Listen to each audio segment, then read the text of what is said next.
Welcome to the Bougie Black Brother Network.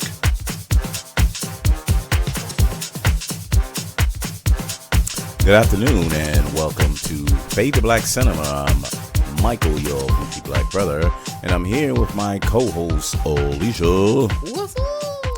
And we went to the movies to see the new rendition of the Fast and the Furious series. Hobbs and Shaw.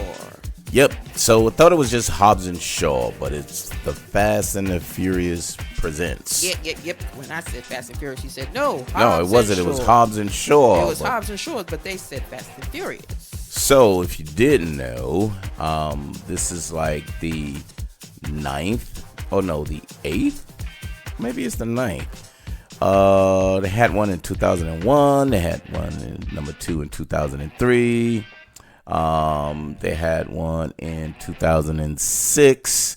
They had one in 2009, 2011, 2013, 15, and the 17 was the last one, The Fate of the Furious. So, you know, that was the one that the one dude died, and then they just kind of wanted to end the series. So Paul Walker, who died in the car crash racing with another guy. Yeah. So that was like the dedication one, and it went from there. But they had a spinoff. Yep. The spinoff was the two characters that was in there. Everybody loved them. Yeah, exactly. So it was Hobbs and Shaw, who wind up inside of there, and they actually identified themselves as two of the main characters. So, you know, this one's, you know, continuation from the Fast and the Furious series. This one was lawmaker Luke Hobbs and outcast Deckard Shaw form an unlikely alliance when a cybergenetically enhanced villain threatens the future of the humanity. And the cybergenetic villain was Idris Elba. Yes, Lord Almighty, yes. Idris Elba. Yes. He was the Black Superman on there. Yep, that he said, I'm Black Superman. I'm Black Superman. Who the fuck you think I am? Yeah. So, he was pretty awesome on there. So, coming into it, I was kind of like, come on. Another Fast and the Furious, and then they're going to make it kind of silly between, you know, Dwayne Johnson and Jason Statham. And Michael knows I'm a big fan of the Fast and Furious. So she's a big car, Fast and the Furious. And it got kind of ridiculous over the last 2 to 3, right? Yeah. They really wasn't showing the cars. It was just the cars doing ridiculous stuff. Yeah, that's right. Which was a big difference from the others. But, you know, Alicia loved it, so I got to be dragged in to see those.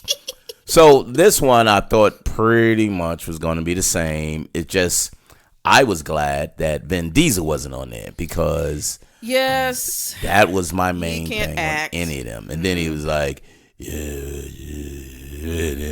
he just come on, the family. Like, please, dude. So that shit really killed me too. But he wasn't on there, so I was so glad about that. But with that said, you know, again, there was a virus in there, and they was trying to capture a virus from a big time organization that Idris Elba was part of. His name was Brixton, Brixton, and he was like the main villain for them, and trying to get this gosh, what was it? A little serum, almost serum type thing. Yeah, to make them superhuman, I think it was. No, it wasn't. It was about them. It was a virus that would liquefy the inside of your body. Oh, okay. And that's the little pellets that they was trying to take over the world by reducing the world's population, because they wanted like population control. And you see how much I was paying attention to it. I was just caring about Dwayne, Jason, and Alba.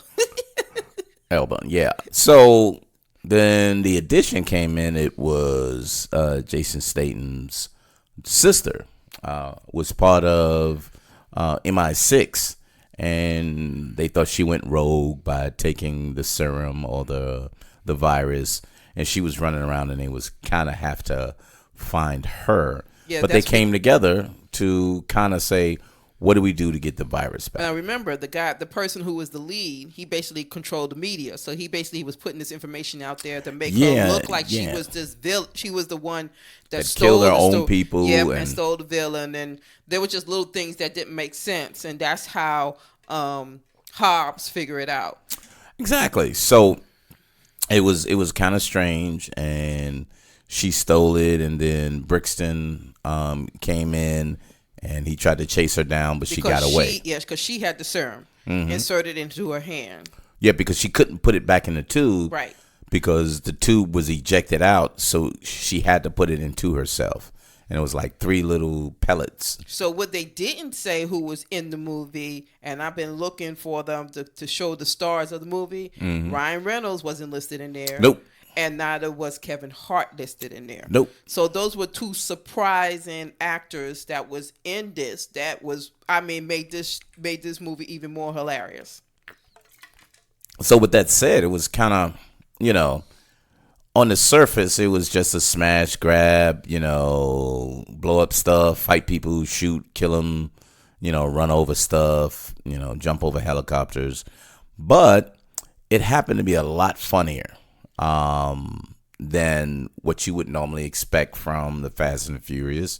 You had a couple of little humorous things, but this was the relationship between the 2 of them was like really, really good. Yeah. And then Helen Mirren was on there, and she was fantastic. Yes, and her British accent. Oh my God, she's just a great actress anyway. So she made an appearance on there with that. But the Ryan Reynolds character, as well as what's his name? Ryan Reynolds and Kevin Hart. And Kevin Hart was on there. And they just kind of came out of nowhere. I think they were 2 additions that probably wasn't expected, but it just worked out, and it worked out really, really well. It put a different flavor to the whole movie genre because they didn't have a lot of static characters in there. The static characters truly was Dwayne, Jason, and his sister. What's her name? Haiti. Her name actually is Vanessa Kirby. Yeah, Vanessa Kirby. Yeah, her name is Vanessa Kirby. She showed up in The Crown, Mission Impossible, a couple of other smaller things, but not anything really major. But she showed up and showed up well. So she was a good character when it comes from that. So she showed up pretty well with that. But so what was your thoughts then? With the movie. The story was okay, I think.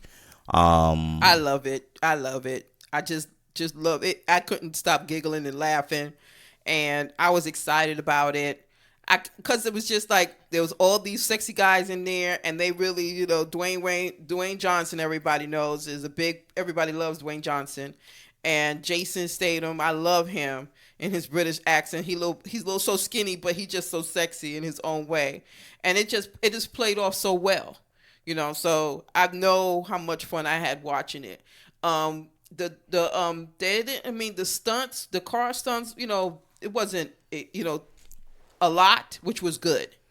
You know what I'm saying? Because, the regular Fast and Furious, they always have more car stunts than they have them acting. That's true. But because Dwayne and Jason are very popular actor, they can do that. They can make it was more the physical aspect than the cars. Yes.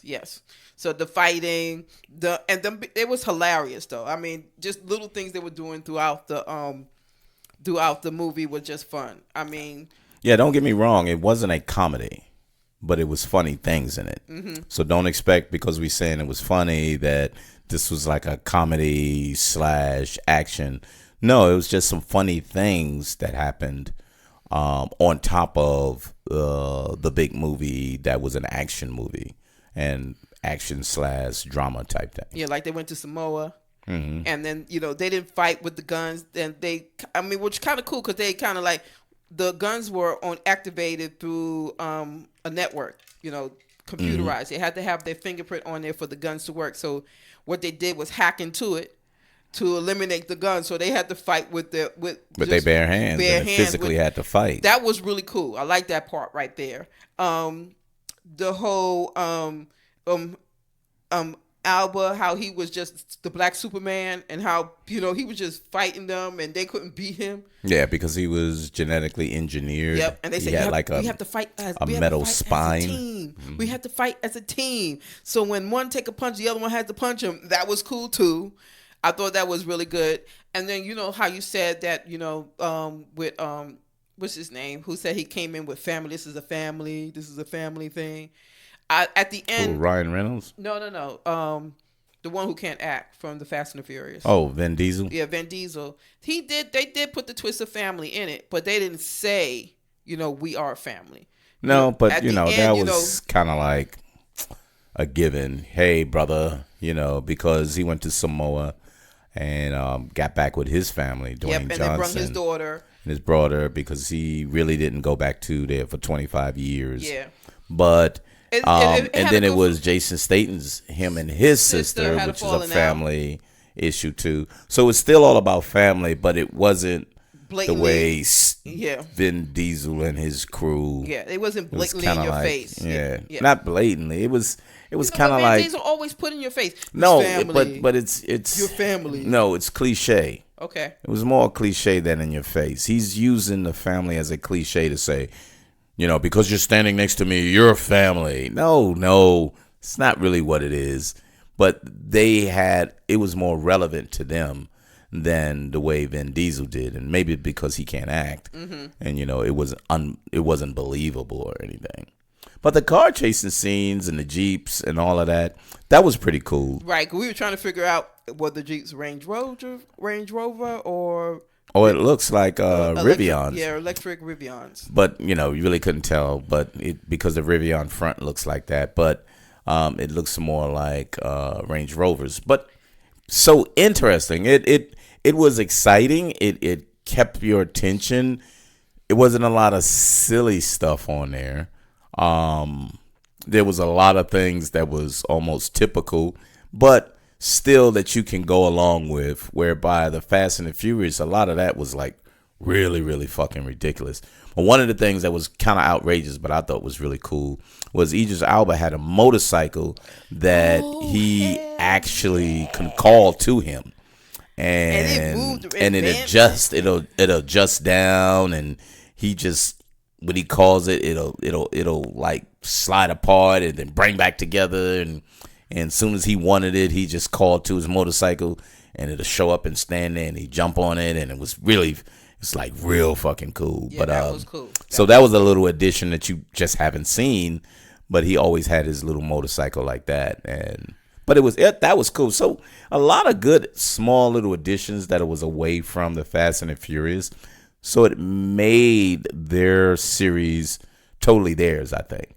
So you don't really have to compare it to the Fast and the Furious. It was kind of their movie.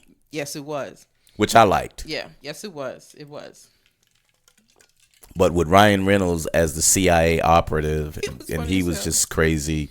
Like he was his Deadpool self without being Deadpool. Yes, he sure. But it was really, his sense of humor and his relationship with Dwayne Johnson was really funny. He really didn't have too much of a role other than like dialogue back and forth, but it was so good, and it puts you in a context. And then at the end, they had a conversation that, hey, look, we got to get back together. So the next There's one. going to be a second series, but Kevin Hart was funny as hell too on that plane. He's like, no, y'all want to fight? You going to do this way? He said, why are you changing your voice? I'm not changing my voice. He said, you are. I can hear you. Oh, no, talk like this. No, you're not. You're doing it just on purpose. No, that's where you got it wrong. Then he gave his business. I'll get anything for you. Yeah, I can get you a plane. I got it. You want a helicopter? You want donuts? I can get anything you want. So he was a great little addition. And it didn't go too far, because Kevin Hart can go a little bit too goddamn far. And he didn't keep showing up. You know what I mean? He wasn't a constant character, like a sidekick character. Mm-hmm. He was just a character that helped them. Yeah, exactly. And he helped them when they needed it. Yep, and exactly. that was really, really cool. Mm-hmm. And so nice little additions with everybody that was on there. And they was in London and Los Angeles and Russia and Samoa and different places, and it was cool. And the way they did it was really, really good. It was very, very entertaining. So I can understand why it made money, because it's worth going back to see, or seeing again, because it was like really exciting. Like the other last two, I wouldn't want to see them because I just didn't think they were good, and you had the same typical characters that was terrible.